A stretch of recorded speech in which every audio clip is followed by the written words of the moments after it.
I'm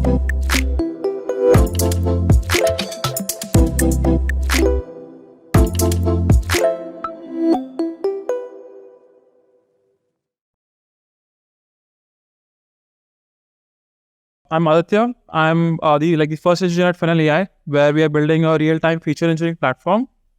So a bit about me. Graduated from college, I was working at Google Research for a few years. I was part of the org where BERT came out, which sort of led to Transformers, and hence we had the Gen AI revolution. After that, I was a tech lead at Instagram Ads. Was responsible for putting ads in Reels and Explore. So you can hate me or love me, depending on how you like Instagram ads. And then, joined Fennel AI, where we are building this real-time feature engineering platform. So let's get into it. So the agenda is basically, first I'll dive into what exactly is a feature engineering platform, why exactly it's a hard problem. At the end, features are data that go into machine learning models. So how does this data get corrupt, and what are the things engineers need to be aware about? And finally, why real time? One trend which we are clearly seeing in this world of AI is generative AI. There is ChatGPT all over the place. It's doing an amazing, phenomenal job. But there's another trend that's actually coming up, which a lot of folks are noticing, which is a lot of models nowadays want to go real time. A lot of companies are trying to go real time to unlock new use cases as well as optimize current use cases. So why this trend of real-time machine learning? That's something we'll address, and also the challenges that go with it. And finally, we'll try to spend a little bit time on demo as to how Fennel helps you with this. So before we dig deep into this, what exactly is a feature engineering platform? At the end, a feature engineering platform is something that helps you deal with the life cycle of features. So your features basically start from your batch sources like S3, Delta Lakes, or any other batch source out there, or real-time sources like Kafka or Kinesis. These then go into your platform, which then do some storage, some computation, and finally they get served for the models, and you need to typically provide low latency serving depending on the use case that you're providing. Then finally, on top of these features, you need some kind of monitoring to ensure that the features are healthy. You need to generate training data for the model so that you can train new models. You also want to do things like feature reuse, so that if someone else has authored these features, you too could use that. So these are all the aspects that come across in a feature engineering platform, and basically it helps engineers as well as companies ship features more reliably, more quickly, more efficiently. So where do we see this? To be honest, we just see it everywhere machine learning is used in production. It's seen in search, in fraud, in recommendations, credit, dynamic pricing. Anywhere you see ML in production, there is a feature platform behind it. Now, a lot of companies might not explicitly call it a feature platform, but they do have something that helps you deal with the lifecycle of features. Typically, it looks like a bunch of data pipelines with a key value source stuck on top of it. But this does get the ball rolling, but it's not the most best way to do it, and does not provide the efficiency gains of having a good platform behind it. So why exactly is this problem hard? So first is obviously it has to be really real time. You need to have really good latency requirements, like fraud or recommendation. You need sub 25 milliseconds, 50 milliseconds. There are online, offline Skew requirements, which we can dig deeper. Finally, next we go to authoring. We know that a lot of data scientists know to write Python, but that is not enough to put any model in production. Typically what we see is a data scientist trains a model, but he has to work with the machine learning engineer to actually deploy this model in production. There is a data engineer that helps with the data pipelines that goes into the model. So it's like a big effort. In fact, we work with companies which takes almost 2 months to put a feature in production, which is just insanely slow. Finally, you also need some kind of testing, CI/CD, for feature engineering machine learning, similarly to that you have in code. Governance. Now, this is about features, so obviously quality is important. You need to have a lot of quality checks, drift monitoring checks. You want feature reuse. And finally, DevOps. Managing the systems is really hard. It's a lot of cost. It's a lot of ops. In fact, if you go to DoorDash's blog, they have tons of blogs around how they're suffering from the insane cost of these key value stores they use within feature engineering. They're spending tens of millions of dollars, and they're investing a lot of engineering effort in optimizing this. So this is clearly a burning problem out there. So that's why it's hard. And one big aspect about feature engineering is data corruption, and the fact that data is very easily can go wrong, and you might spend months and months of effort building a machine learning model, but it just doesn't pan out in production. And that's because sometimes engineers don't keep some basic things through which you can simply shoot yourself down the foot. So let's go into a few of these use cases just to be aware, and how we could prevent this in our when we do machine learning. One is a simple case of these features rely on a web of interdependent data pipelines. So something upstream could easily break, and that causes the features to become stale. There is also a nuanced issue. Let's say upstream data pipeline depends on, let's say it uses seconds. And the guy then just changes from seconds to milliseconds because that suits him. But because of that, the feature downstream now has become 1000x and the feature is completely broken. And this quite often happens, and you need to prevent these kinds of changes or failures to affect the features that finally go into production. This is a really interesting one, time travel. So to understand this, consider you're a bank and you're trying to do a fraud detection model. So obviously you need a lot of training data for all of the transactions.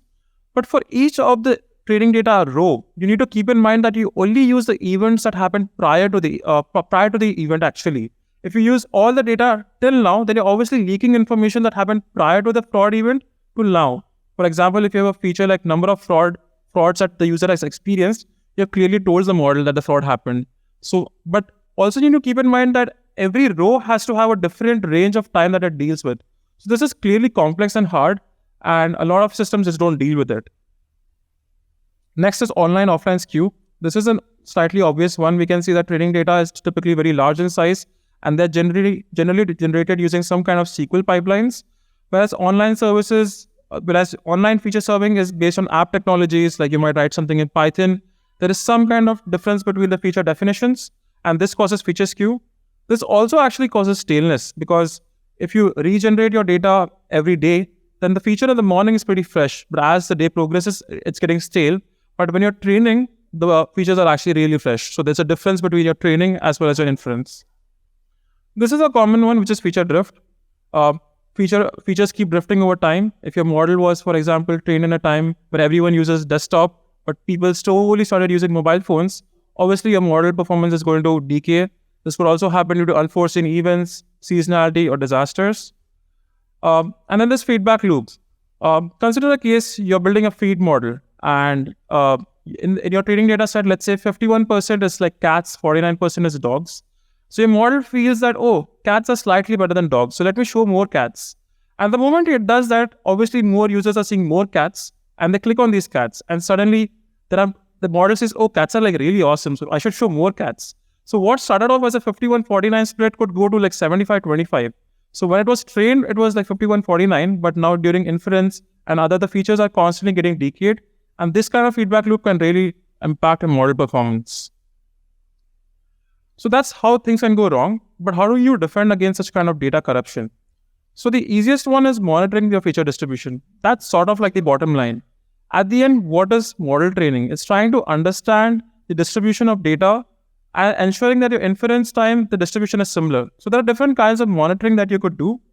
One is ensuring that the distribution during training and the distribution during test is similar. You could also have week over week distribution checks to ensure like KL divergence, it's not changing too much.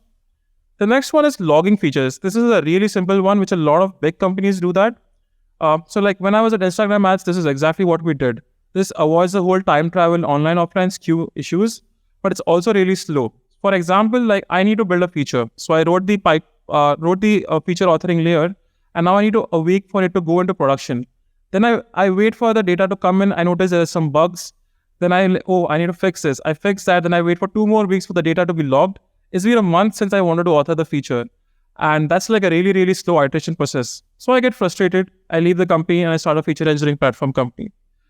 But apart from that, these are these data pipelines which flow in. And a lot of times people just suppress these errors. And this causes you to catch the errors much later in the process. So it's much better to just fail fast. Then there's the obvious one of retraining models at regular cadence. This is important so that your models don't get stale. At the extreme end is online training, which we would go into the later part of the talk, which is what companies like Facebook or Google do to ensure things are really, really fresh. And finally, making resources immutable. Considering the case of the data pipelines, when the user changed it from seconds to milliseconds, if it was known that a feature depended on it, it would have thrown an error that you cannot change this feature. And then he would have to manually increase the version or make some kind of manual intervention to ensure that things are happening because he or she wants it to happen and not by chance. So that's about the data part. But now let's talk about the other part of the talk, which is real time. Why are companies going real time? Why is this trend catching up? There are a plethora of reasons why this is happening, and these are just a few of these. One is like cold start. Cold start is an often problem which a lot of companies experience. It's very important that when a new user comes to the system, he or she has a very good experience on the platform. At the same time, it could be like a marketplace where the user is putting a new product and wants to ensure that things get sold fast. But if the model is all batch based, the feedback cycle is not going to pick up. Things are going to be really bad, and the users are just not going to like it. On the extended scale, there is long tail predictions. Although there are a lot of users who are pretty active, a bulk of the users are actually the long tail. And for these users, there isn't much data. And if you have batch-based systems, then you're not going to catch the feedback loop, and it's going to have a pretty bad job for these kinds of users. Then we have insertion personalization. Now, we all humans are pretty moody in nature. Like what we want changes with time. There are micro trends in like what we are looking for. And we typically want the recommendation system to like capture that part. And to be honest, this is the reason why TikTok is so good, right? Like when you go on TikTok, you scroll a few times, it just does a phenomenal job at capturing your interest. So in-session personalization is really, really critical to win your users. And for that, you do need some kind of real-time machine learning systems. Then there is experimentation velocity. Experimentation velocity is only possible if you have a real-time system. Because if you have batch-based, things are going to be really slow because you're doing things on a daily or a weekly basis. Your experiments are slow to put in production. Even when you put in production, there's bugs that can come up, and then you need to again fix those. But in real time, you can really, really catch these things pretty quickly and fix them, and also realize that is there gains and do follow-ups pretty quickly. And then there are things like hardware cost. If you're doing everything batch-based, you're pre-computing a bunch of things for all the users, all the candidates, and that's basically a lot of cost of storage as well as compute, which you don't need to do because you know that most users are not going to turn up. But if you go for a real-time system, you're only going to spend compute for users who are actually coming onto the platform, and hence it's a better price-performance trade-off. And finally, unblocking several use cases. There are just so many use cases which you just cannot do if you don't have a real-time system. Like fraud is a simple example. If you don't catch the fraudster in the moment, there's no point of doing it, right? So you need something that's real-time to capture these use cases. So what are the challenges that go behind going real-time? So there are typically 4 stages in which I would divide this. We can go into it one by one. The first is everything is all batch. So you have a bunch of data that's coming in either through batch and streaming systems. You generate a bunch of features for this. You have a model which you have trained. The model generates predictions for all of these features. And hence you have a big data which you just put it in the key value store. There's nothing that's happening online, but this does get the ball rolling. Obviously, you're paying the cost of storage, cost of compute. The iteration speed is pretty slow. There is a lot of staleness in the data, but at least you have got some ML in production. So this sort of works, but it's basically the first step which a lot of companies do. The next step that happens is your features are still in batch, but your models are real time. Now, what the biggest advantage this gives you is that it gives you contextuality. Now, at least the models can capture things like what's the time of the day or what's the location the user is in. But this is not enough because it's very hard to make the models give weight to these kinds of contextual features. And you now started putting things online. You now have an on-call system. You need to have monitoring in place because the model is online. So you're paying a decent amount of price, but you're not getting that much value out of it. And hence the curve is still a little flat. The next one is real-time model and real-time features, but the model is not online trained. This in my opinion is the best price performance trade-off because now finally you can capture things which are in session. You can capture real-time trend. The model is able to react to these kinds of behavior, but this also adds a lot of complexity to the system. There are so many moving parts that are going behind the scenes. There are different teams that are handling the features part. There's a team for the model part. Things can break often, and you're paying a lot of complexity cost, but you're also getting a lot of performance out of it. So at the end, it does depend on the use case that you're looking at. And finally, you have the online model training system. And this is what all companies sort of do, like companies like Facebook and Google, where your model is real time, as well as at the same time, your model is constantly being trained as new data points are coming. So your model basically back propagates for new data points as it sees. Now, this is a really, really complicated system. And you should only do this if you're really deriving that much amount of gains out of your model. Like For Facebook ads, it obviously makes sense. Like every incremental percentage gain is millions of dollars. But there are also orgs which are sitting on top that are trying to maintain these online training systems, online feature systems. So the complexity here is very large, and hence it only should be invested if it makes sense for you in terms of price performance trade-offs. And that's primarily about real-time feature engineering. Now I'll just briefly go into how Fennel helps you with authoring features as well as putting real-time features into production. So this is a simple notebook. So we are a Python SDK, and we are purely Python based because we believe data scientists love to write Python and there's no learning curve associated with it. Before I go into it, I would like to discuss about the read-write path which we have innovated, and we are sort of filing a patent for this too. A lot of feature systems which you would see out there combine these two together, and hence it's very hard to rationalize what is exactly happening when you're doing a feature lookup. What kind of computation is going behind the scenes? And because of that, the mental models are not clear. What we have tried to do is have the write path very separated from the read path. So all the data that's coming in directly goes into data sets which can get streamed into other kinds of pipeline. But if feature sets simply look up into these data sets and hence have very low latency when you're doing these feature requests. So how does it sort of work? So you obviously pip install our library, Fennel AI, and you have a bunch of imports. The first is you want to plug in a bunch of data sources. So you have an S3 source. You could also have Kafka source if you have real-time data. Then you define a data set, which is basically in some sense a table that describes all of your data. Now there are a bunch of things that are going on here which I can go into. First is you're obviously sourcing data from S3, and you're also mentioning that I want to do this every day. So you're not paying a lot of ingestion cost. But if it's important that you get it more frequently, you could say every hourly, every minutely. You also specify an owner of the data set so that if some things go wrong, we can immediately report to you. You could have tags such as PII to ensure that there are ACLs in place. So some users can look at, some users cannot. Finally, we come into the data set. So here I have data set which has a few columns, and there are a lot of interesting things that are going on. Obviously, things are strongly typed because we believe in quality, but then there's more than typing. It's not just I'm saying document as an int, but I'm also saying things like platform is not just an integer, but it's actually between 0 and 5. And geolocation, like this is an app that's only launched in 5 countries. So if tomorrow someone from Portugal opens the app and our data comes in, we'll just reject the data and ensuring your data doesn't get corrupted and things are flowing well. So these are things which we call type restrictions, which ensures that data doesn't get corrupted.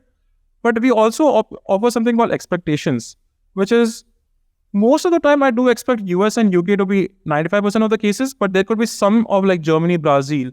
So in that case, I would say that I expect mostly 95% of the time it to be in US, UK, and then we would throw things like alerts if this is not observed. This not only allows you to get a good real-time sense of what kind of data is flowing in, but also makes you understand what changes are happening in your system. For example, if you start seeing a lot of errors in this, you can see that, oh, there are actually other countries that are cropping up, which I need to pay attention to and probably train a new model which pays emphasis to those kinds of folks from those kinds of regions or age groups, etc. That's basically your source data set, but just having a mirror or a source data set is not enough. You want to do some kind of computation after it. So this is like a derived data set. Like it basically plugs in data from your source and does some Python compute behind the scenes. So here it's something very similar to pandas. You have a group by and an aggregate. You could also do other complex operations, like you could join with another data set, you could do a transform or filter, and hence you can see that you're building like a web of pipelines. So you have one data set which goes into another data set, and you build these complex streaming systems. One thing which is very neat to note is all you have done is write this pandas-like code, and you have not bothered. It's a streaming system, a batch system. It just works out of the box. If the data is coming from S3, we'll ensure it works. If it's coming from Kafka, the stream goes through and we ensure that it's performant and all the data flows through. So that's sort of the right side of the system. Then you have the read side of the system, which is the features that you're looking for. So on the read side, the bridge is basically going to look up these data sets for the features that you're interested in. So you have some features which you know, like who is the user, what's the document, and some things you want to compute. So you want to compute what's the number of page views this user had in the past 3 days. So you would just look up the data set, and you could do some kind of Python computation that you want. For example, I multiplied it by 2. You could literally write a Python function which calls in a model, gets the embedding from the model and uses that as a feature. You could call two other models, do something complex in this feature. At the end, it's all Python, and you could do whatever you want inside your feature extraction code. Finally, you would sync all of this to our server. This is just a mock client, so it syncs right within the Python library. And you would log some data. So this is some data frame which I'm going to log into. And finally, you want to extract some features. So you say, these are my users, these are my document. Hey, grab me these features. So you would just call client.extract features. Obviously, we also have REST APIs, which you could plug in from any of your apps or web servers, any other languages which does not support Python. And finally, you have all of these features in place. And this is, as you can see, it just worked through. You just wrote some simple Python, you plugged in your data sources, and now you have things working real time, and you're not bothered about the operations, the monitoring, the data quality, because we have tried to ensure that there are best practices into place and prevent you from shooting your foot down. So that's the code side. We are obviously a Python library, but we also come with a console which tries to give you some kind of observability as to what is happening behind the scenes. So you have things like what's the QPS, your latency, how many errors are you throwing. You have data sets, which is all of the data sets that you have written. For example, here I've written 17 data sets, but you have like this add data, which has two expectations defined on it. It's got a bunch of successful, failed. You could also click on it and see what failed to get a better sense of the expectations. You can see how the data flows in graphically, click through to understand what's happening, what's not happening. You can look into the code as to what kind of computation am I doing. You can also look at all of your feature sets that you have. This is a feature set that we sort of looked into. What features am I producing? What kind of extraction am I doing? What is the code that's going behind the scenes? Finally, we have all the sources. We provide like a data integration with a bunch of sources, and adding this is not too hard. So if there is something that you need that we don't provide, it's very easy to add. And finally, error logging and things around that, so that there's good monitoring around what's happening behind the scenes. Yeah, that's more or less about Fennel and real-time feature engineering.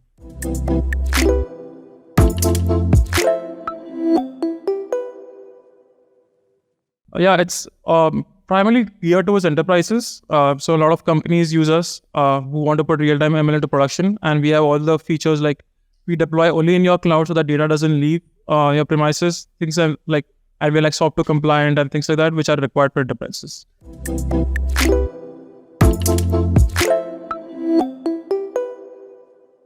That's a very important question that we need to address, because at the end we deal with PII data. So the way we do it is, if you have a cloud that's running in Amazon, we actually deploy it in your cloud itself. So we have no idea what data is going into the system. All we have access is to the resources that we bring up in your cloud. So your data remains within your cloud and doesn't leave it. So there is all kinds of data security that's required, because we don't have access to your data. It's purely in your cloud.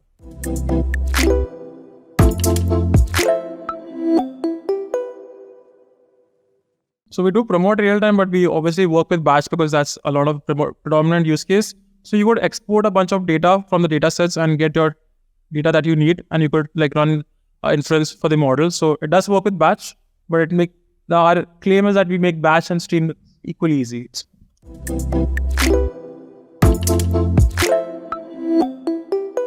That's a great question. So for like developers or people on single node, it's going to be free. Like we are going to offer options where you could just run it yourself. But for enterprise, it actually depends on how big of a use case you have, like what kind of read and write throughput are you going to have. So it's pretty use case to use case dependent.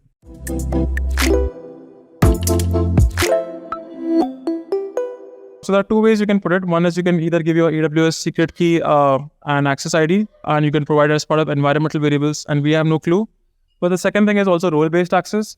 So we tell you to give us one role which has access to read that, and we just use that role. So we provide both kinds of things.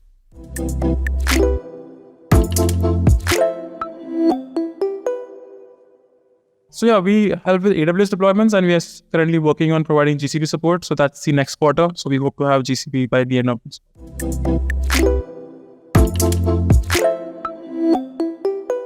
The challenge, it's not much. At the end, we basically have a bunch of servers that we need to bring up, and we need to build the orchestration framework for ensuring they come up reliably. So just a bunch of engineering effort which we need to prioritize, and which we are doing the next quarter.